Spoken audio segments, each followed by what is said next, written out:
नमस्कार, मैं हूं डॉक्टर यश और आपका स्वागत है मेरी यूट्यूब चैनल पर। अगर आप इस चैनल पर नए हैं तो नीचे दिए गए सब्सक्राइब बटन पर क्लिक करें ताकि आपको आने वाले वीडियो की जानकारी मिल सके। आपको अक्सर ऐसा लगता होगा कि मैं इतनी एक्सरसाइज करता हूं फिर भी मेरा वेट कम नहीं हो पा रहा। अगर आपने इस वीडियो को देख लिया तो आप यह समझ जाएंगे कि आप कहाँ गलती कर रहे हैं। इस वीडियो के अंत में मैं आपको एक रूटीन दूंगा। अगर आपने उस रूटीन को फॉलो कर लिया तो आप बहुत ही आसानी से वेट लॉस कर पाएंगे। मेरे पिछले वीडियो इंटरमिटेंट फास्टिंग के बारे में मैंने कीटोजेनिक डाइट के बारे में बताया था। वेट लॉस करने के लिए इंटरमिटेंट फास्टिंग के साथ कीटोजेनिक डाइट लेना बहुत ही आवश्यक है। तो आज हम बात करेंगे कीटोजेनिक डाइट के बारे में। कीटोजेनिक डाइट ईटिंग की एक मेथड है जिसमें कुछ ऐसे फूड्स लिए जाते हैं जिससे हमारी बॉडी कीटोन्स के ऊपर चल सके। हमारी बॉडी में फैट ज़्यादा प्रमाण में स्टोर हुआ होता है। जब यह फैट बर्न होता है तभी कीटोन्स पैदा होता है। यह देखा गया है कि हमारी बॉडी को जब भी एनर्जी की आवश्यकता रहती है तब वह सबसे पहले हमारी बॉडी में रहे कार्बोहाइड्रेट्स में से ही एनर्जी प्राप्त करती है। उसके बाद ही वह फैट में से एनर्जी प्राप्त करती है। अभी यह है कि आप कार्बोहाइड्रेट का कॉन्स्टेंटली कंजप्शन करते रहते हो और उसमें से ही एनर्जी हमारे बॉडी को प्राप्त होती रहती है और उसकी वजह से फैट हमारी बॉडी में स्टोर होता रहता है। तो इससे बाहर निकलने के लिए आपको आपके फूड में कार्बोहाइड्रेट की मात्रा बहुत ही कम कर देनी चाहिए। कीटोजेनिक डाइट इसी सिद्धांत पे काम करता है। इस डाइट में कार्बोहाइड्रेट्स बहुत ही कम 20 से 50 ग्राम, प्रोटीन मॉडरेट अमाउंट में और फैट हायर प्रमाण में लिया जाता है। अभी लोग सोचेंगे कि फैट को हायर प्रमाण में लेना हार्मफुल हो सकता है, लेकिन ऐसा नहीं है। अगर आप कार्बोहाइड्रेट्स को कम मात्रा में लेंगे तो आपको हायर फैट से कोई भी डेंजर साइन नहीं देखने को मिलेगी। देखिए, अभी होता क्या है, आपने कार्बोहाइड्रेट्स का प्रमाण कम कर दिया, इसलिए अब आपकी बॉडी एनर्जी को कार्बोहाइड्रेट की बजाय फैट में से प्राप्त करेंगी। उसकी वजह से फैट बर्न होना शुरू हो जाएगा। अभी होगा क्या, आपने फैट बर्न करना शुरू कर दिया है, इसलिए जब भी आपकी बॉडी को किसी भी प्रकार की एनर्जी की आवश्यकता होगी तब वह फैट में से मिलेगी। इसी कारण आपको कार्बोहाइड्रेट्स की क्रेविंग नहीं होगी।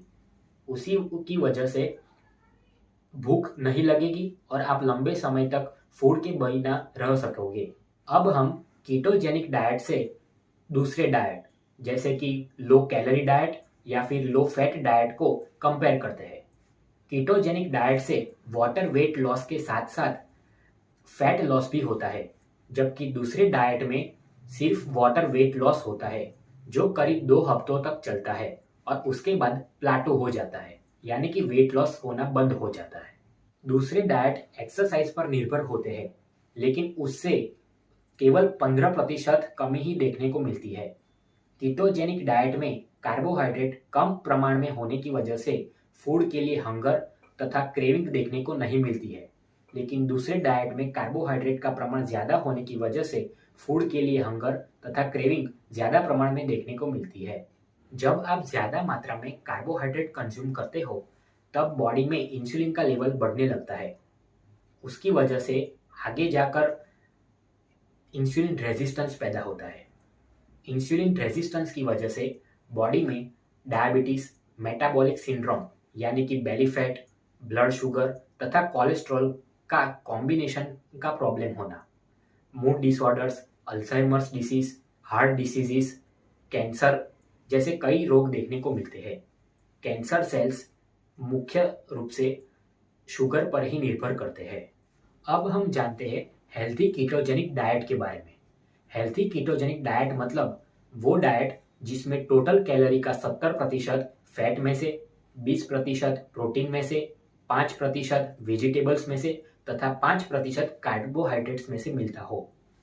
अगर आपके पास एक थाली है तो उस थाली में आधा भाग वेजिटेबल से, 1/4 भाग प्रोटीन कंटेनिंग फूड से तथा 1/4 भाग फूड कंटेनिंग फूड से भरा हुआ होना चाहिए। कार्बोहाइड्रेट्स इन फूड्स के कॉम्बिनेशन में ही आ जाता है। मोस्टली सारी टिश्यूज कीटोन्स पे चल सकती है, लेकिन हमारी बॉडी में कुछ पार्ट ऐसा होता है जिसको चलाने के लिए कार्बोहाइड्रेट्स की आवश्यकता होती है। अभी लोग यह सोचते हैं कि यह कार्बोहाइड्रेट्स की आवश्यकता को पूर्ण करने के लिए ग्लूकोज को कंज्यूम करना चाहिए, लेकिन ऐसा नहीं है। हमारी बॉडी में एक प्रक्रिया होती है जिसे ग्लूकोनियोजिनेसिस कहते हैं। उनमें फैट, प्रोटीन तथा कीटोन्स में से अपने आप ही बॉडी कार्बोहाइड्रेट्स को बना लेती है और उसकी ज़रूरत पूर्ण कर देती है। अभी हमने यह तो देख लिया कि कीटोजेनिक डाइट में हमें कार्बोहाइड्रेट्स, प्रोटीन तथा फैट कितने प्रमाण में लेना चाहिए, लेकिन रियल लाइफ में ऐसा तो होगा नहीं कि यह हमें अलग अलग मिल सके।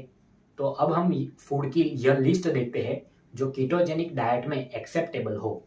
कीटोजेनिक डाइट में सबसे पहले हमें वेजिटेबल्स खाने चाहिए जो हमारे इंटेस्टाइन में रहे माइक्रोब्स को फूड प्रोवाइड करता है। उसके बाद हमें दूसरे नंबर पर प्रोटीन रिच फूड्स और उसके बाद ही फैट रिच फूड्स खाने चाहिए।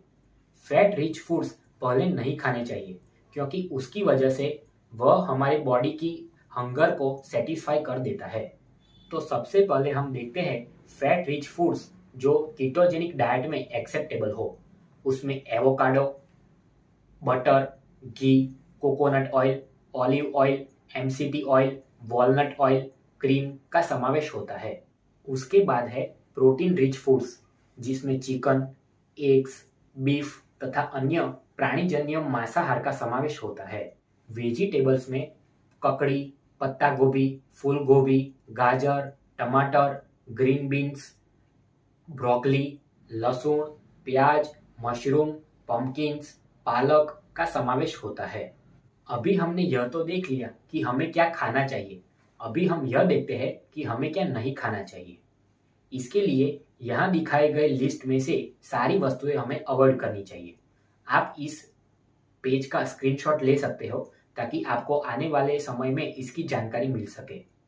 अब मैंने शुरुआत में ही कहा था कि मैं आज आपको इस वीडियो के अंत में एक ऐसा रूटीन दूंगा जिसको आप फॉलो करके आसानी से अपना वेट लॉस कर सकेंगे। मानिए कि आप सुबह 6 बजे उठ जाते हैं।